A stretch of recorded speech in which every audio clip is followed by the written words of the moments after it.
What do you make of the story? What possible response can he have short of resignation? What facts could change that would stop that from having to happen today? Well, if it's true, it's one of the more serious allegations that I've heard regarding the Joint Chiefs of Staff and the chain of command in modern history. And I think if it's true, and again, we're operating off, I have no reason to doubt the reporting of Costa and Woodward, but that alone is not grounds for certainly legal action, but it is grounds for a thorough investigation, because the chairman of the Joint Chiefs does not get to freelance with our adversaries and undermine a sitting commander-in-chief. That simply cannot happen, and this can't be allowed to stand. So at a minimum, the relevant committees in Congress need to demand the release of documents, transcripts from reported calls, and a full testimony before the House Armed Services Committee. And I don't know why General Milley has not yet publicly made a statement. I get that he is pushing back now.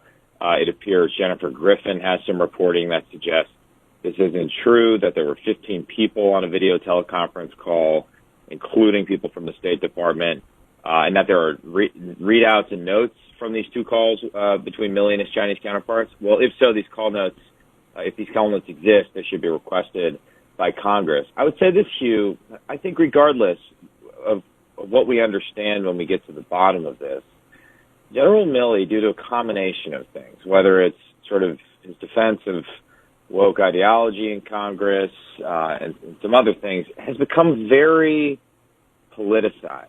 And I think it's clear to me that he is the one leaking a lot of this to a lot of people in the media, to thinking that this will portray himself in a good light, that he somehow saved the Republic at a time of profound peril surrounding January 6th.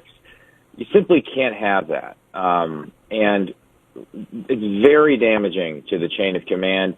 It also is just damaging to the general respect that Americans have for the military. And we are getting very close to politicizing the military at the top levels in a way that's going to do lasting damage to the credibility of American commitments and the effectiveness of American deterrence around the world.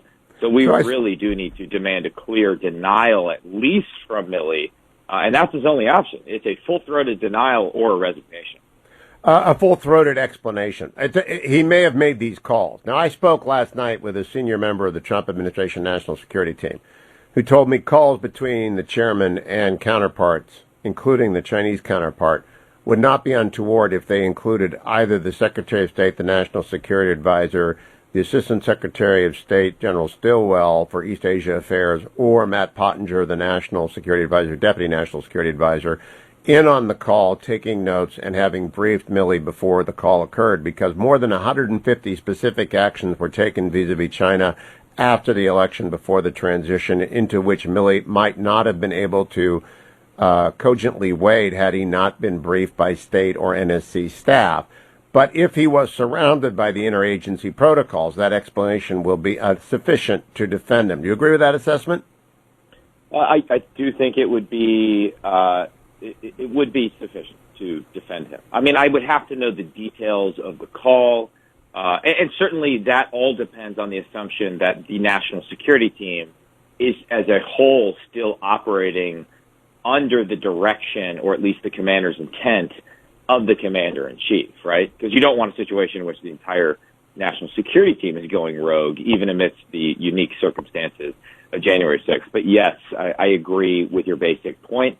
And I could see the value of having a direct channel of communication to the PLA. Obviously, we want to make sure that we don't have misunderstandings that lead to war, but we simply cannot have a situation where, on his own volition, outside of the president's national security team, outside of the chain of command, the chairman of the Joint Chiefs is going VFR direct to his Chinese counterparts and assuring them that we are not going to take any military actions.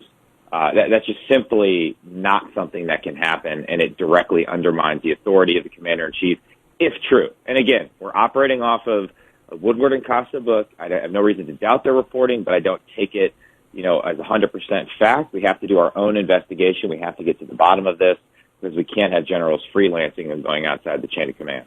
Agree. So we need either an acceptable explanation or resignation by the end of the day. You also cannot leave a story like this lying around waiting for oversight in 3 weeks. That's because if he's a rogue general, he's a rogue general and it's got to go. But if he's not, then they can explain it fairly quickly. Now, Congressman Gallagher, we haven't got all the time in the world today, so I just want you to assess your reaction to Secretary Blinken's, I think, disastrous 2 days of testimony before the House Foreign Affairs Committee and the Senate Foreign Affairs Committee over Monday and Tuesday of this week.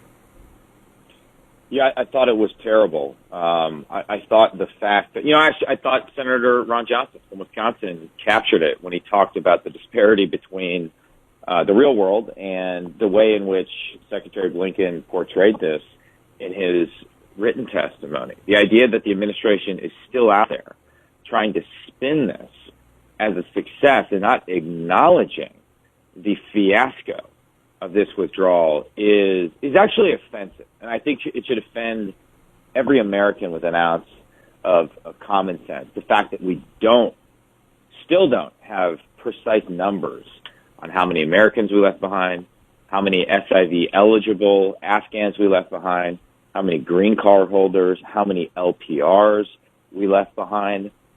That should offend every American. Can we stop there for a second? Can I criticize your colleagues, and I in both the Senate and the House? What does it take for someone to say, you said thousands of LPRs?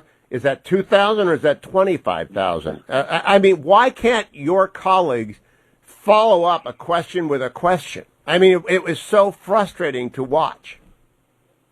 Yeah, I think that we need to send people to the Hewitt School of Cross-Examination. Maybe you could run like a boot camp for well, it's not that hard. I mean, do you know how many thousands there are now after 2 days of testimony and 25 different questions?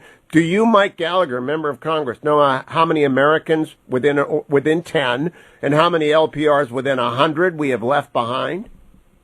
I do not, which is remarkable to me. That's a failure of Congress. That's a failure of that. Congress, man. That is not hard. I've been talking to you for 6 minutes. We've established that you don't know, and we could have established that Blinken didn't know in about 2 minutes. Yeah, it really is a failure. And, the administration will say it's hiding behind the argument that, well, when people go to Afghanistan, they don't always register with the embassy, and then some people leave, and we don't know. It's just unacceptable. It's completely unacceptable. So let me conclude. I want to ask you this in a big picture way. We have seen a catastrophe in Afghanistan. They beheaded an 8-year-old and a 10-year-old yesterday, and it's going to get worse. We have a new Post story that Al-Qaeda is already, Wall Street Journal story, Al-Qaeda is already reassembling in Afghanistan. They've got all this armament. We've got hundreds of American hostages, and LPRs are Americans, whether or not you call them citizens, they're Americans. We have a fiasco disaster in our hand, and we have an incompetent Congress. We have a politicized military. I don't recall being this alarmed since Jimmy Carter and the Soviets invading Afghanistan and the Iranian Revolution. And you're too young to remember that, but it's really a dark moment.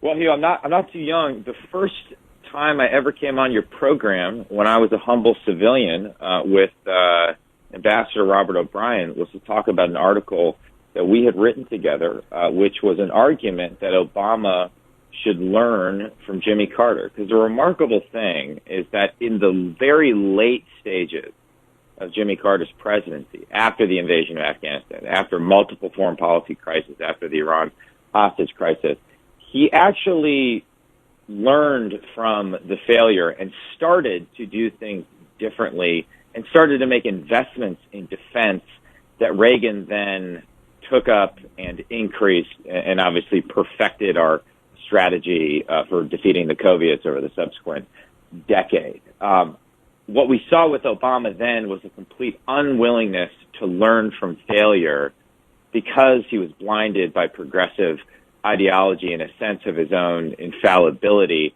And I worry we're going to see the same thing with Joe Biden, who may not be quite as self-confident as Obama was, but still wants to cement his place in history as even more progressive as President Biden, and seems to dig in even when confronted with manifest failures of foreign policy. And the fact that they're trying to spin this failure, pivot to their incredibly progressive and destructive economic agenda is very telling and very troubling. And I do think, whether it's Milley or Blinken or others, in order to be successful, they are going to have to admit that their current national security team is not appropriately constructed. And I think it would be wise for the president to go back to the drawing board and try and rebuild a actual bipartisan national security team. I think that's what the moment demands, because the threats we face, Hugh, I actually think are more complex than the late 70s. I think the challenge we face from China in particular is so complex and so difficult, it is going to take our best and our brightest, and it's going to take both parties rowing their oars in the same directions, and that's not happening right now. It is not happening, and you're absolutely right, and I hope so. Add to the ideology the infirmity of the president, and we have a crisis. Mike Gallagher, Congressman extraordinaire from Wisconsin's 1st Congressional District, thank you.